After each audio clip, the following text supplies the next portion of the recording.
let us start with the first article of this chapter, that is homogeneity of space and conservation of linear momentum. So we will see how homogeneity in space leads to conservation of linear momentum. So we are considering one frame of reference S with origin O, and we are considering the interaction of two particles. One particle number 1 is at point x1 and particle 2 is at point x2. So here the potential energy between the two particles, if it is u, it will depend upon the position of the two particles, because potential energy always depends on the position coordinate of the system. So this is the potential energy between the two interacting particles. Now if we consider the other frame of reference S dash, such that the origin of the frame of reference S dash is O dash, and there is a translation of A between the two coordinate systems. So difference of the origin of S and S dash is A, or O dash becomes equal to A. Translation of the second frame of reference with respect to the first frame of reference. We see the position coordinates of particles 1 and 2 in frame S dash, then they will be different. Suppose in this case x1 dash is the position of particle in frame S dash, and x2 dash is the position coordinate of particle 2 in frame S dash. Then this distance is x1 dash and this distance is x2 dash, and this much distance from this origin to this point is x1, and from this origin to this point is x2. So here we can see that this x1 is equal to a plus x1 dash, and similarly this x2 is equal to a plus x2 dash. So from here we can find value of x1 dash, which is x1 minus a, and x2 dash is x2 minus a. So now we will see the potential energy of the two interacting particles in frame S dash. So let us say the potential energy of particles 1 and 2 in frame S dash is u dash, which means the potential energy will depend upon the positions x1 dash and x2 dash in frame S dash. So we are calling this potential energy as u dash, or u x1 minus a, x2 minus a. Now according to the principle of homogeneity, the potential energy of the particles will not change. Whether we are changing the frame of reference, the potential energy will remain the same, because homogeneity means same at all points. Means if we are changing the coordinates like x1 to x1 dash आ गया दूसरे coordinate system में, s में x था, x1 था, s dash में x1 dash x2 dash आ गया, means with changing the points the potential energy will remain same. ठीक है, so it means u x1 x2 is equal to u dash is x1 minus a, x2 minus a. In other words, you can write it like u x1 minus x1 x2 minus u x1 minus a, x2 minus a is equal to 0. Now next thing, we will apply the Taylor's theorem. So now what is Taylor's theorem or Taylor's expansion? Let us discuss this thing. So if we have a function f(x) which is a continuous function, then f(x) plus h, where h is a small increment in x, it can be expanded like this: f(x) plus h f dash x. F dash x means derivative of f with respect to x, plus h square by 2 factorial f double dash x, and so on. Now if h is very small, we can neglect this term. So f(x) plus h is equal to fx plus h f dash x. This is the Taylor expansion in one dimension. So what is the Taylor expansion in two dimensions? So if we have f as a function of two variables x and y, then if we want to expand this function, then this is equal to fxy plus increment in x, which is h, and derivative respect to x, plus increment in y, which is k, and derivative respect to y. So this is the Taylor series expansion in two dimensions.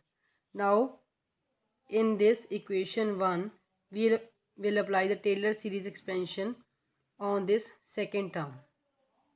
So from equation 1, ux1 x2 minus ux1 minus a x2 minus a is equal to 0. Now we will expand the second term. This is equal to ux1 x2 plus minus a, which is increment in x1, curly u over curly x1 plus minus a curly u over curly x2 is equal to 0. We will consider only first derivative expansion. Higher order terms will be neglected in this case. So now if we expand this term ux1 x2, ये minus आ जाएगा, minus minus plus हो जाएगा, करली you over करली x1 minus minus plus हो गया, करली you over curly x2 is equal to 0. This will cancel out and we are left with curly u over curly x1 plus curly u over curly x2 equal to 0. This is equation 2. Next is, before going further, let us define the conservative force. What is conservative force? Suppose F is a force. It is said to be conservative if its curl is equal to 0. So this implies that this conservative force equal to minus del u. So if you expand this gradient of u है, expand करो, minus curly u over curly y j cap curly u over curly z k cap. But in this article we are considering only the position along the x-axis. So y and z terms जो हैं 0 हो जाएंगी. So हमारी force यहाँ पे आएगी minus curly u over curly x. Force will depend upon the x component only. And also if we have curly u over curly x1, this is equal to f12, means force on particle 1 due to particle 2, and curly u over curly x2 is defined as f21, which is force on particle 2 due to particle 1. So substituting these values, minus आएगा यहाँ पे, substituting these values in equation 2, ठीक है, इसकी value क्या आ जाएगी, minus f12. So from equation 2 minus f12 and इसकी वैल्यू आ जाएगी minus f21 equal to 0. So this implies f12 is equal to minus f21 which is newton's third law of motion. So it means कि जो homogeneity of space है that leads to newton's third law of motion, means for every action there is equal and opposite reaction. Now further we will derive that this will lead to the conservation of linear momentum. So this is equation 3, और it means यहाँ से क्या आ जाएगा, f12 plus f21 equal to 0. ये आ गया आपके पास, ठीक है, दोनों का समेशन जो होगा 0 होगा. Now we have two particles. Suppose one is of mass m1 and other particle has mass m2. So according to Newton's second law of motion, f12 is mass into acceleration. Acceleration is dv1 over dv and over dt. And similarly, the force on particle 2 due to particle 1 is equal to m2 dv2 over dt. क्योंकि जो Newton second law of motion है that implies that force is equal to mass into acceleration. Acceleration की value हमने substitute कर दी. यहाँ पे first particle के ऊपर जो फोर्स है उसकी बात कर रहे हैं तो dv1 over dt आ जाएगा. Force on particle 2 due to particle 1 की बात कर रहे हैं तो यहाँ पे dv2 over dt आ जाएगा. तो अब क्या करना है, if we add both the equations, left side आ जाएगा F12 plus F21 and right side आ जाएगा M1 dV1 over dt plus M2 dV2 over dt। So it means इसको ऐड करा है, लास्ट इक्वेशन में हमने इसकी वैल्यू 0 लिखी है, this is 0 M1 dV1 over dt plus M2 dV2 over dt। और इट इम्प्लाइज दैट कि जो मास है कांस्टेंट है, तो इसको हम यहाँ पे लिख सकते हैं, ठीक है। सिमिलरली यहाँ पे भी मास को अंदर ले जाओ डेरिवेटिव के, क्योंकि ये कांस्टेंट है तो कोई फ़र्क नहीं पड़ेगा।